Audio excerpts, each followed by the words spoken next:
ఆకుమడి వేశారండి. ఆకుమడి ఎంత అందంగా ఉందో చూసారా? నిజంగా చెప్పాలంటే రైతు చాలా గొప్పవాడండి. అందరికంటే గొప్పవాడు రైతేనండి.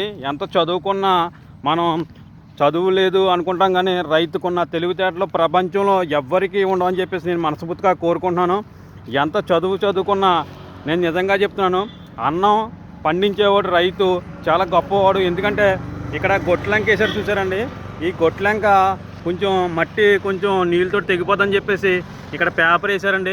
ఈ పేపర్ తోటి నిజంగా చెప్పాలంటే రైతుకున్న తెలివితేటలు ప్రపంచంలో ఎవరికి ఉండవు. అన్నం పరబ్రహ్మ స్వరూపం అంటారండి. అన్నం నిజంగా చెప్పాలంటే అన్నపూర్ణాదేవి అంటారు. మన రైతుని గౌరవించి రైతుని మనం ప్రేమిస్తే కనుక నిజంగా మనం 2 పూట్ల శుభ్రంగా తినొచ్చని చెప్పేసి కోరుకుంటున్నాను. మన రైతుని ఎప్పుడు గౌరవించాలండి. ఆంధ్రప్రదేశ్లో ఈ గొట్లంక చూసారా ఎంత నీట్గా ఉందో. నిజంగా చెప్తున్నాను, ఈ రైతు నిజంగా చెప్పాలంటే ఇది గొట్లంక చాలా నీట్గా ఇస్తాడండి. ఇలా ఊడిపూడుతున్నారు.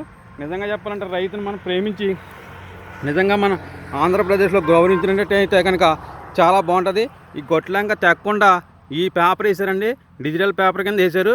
ఈ గొట్టు తెక్కకుండా శుభ్రంగా పండించి అన్నదానం అందరికీ కూడా సదాకాలం అందించాలని చెప్పేసి రైతులు కోరుకున్నారు.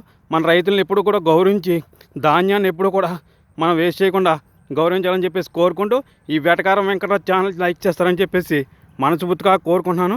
Thank you very much.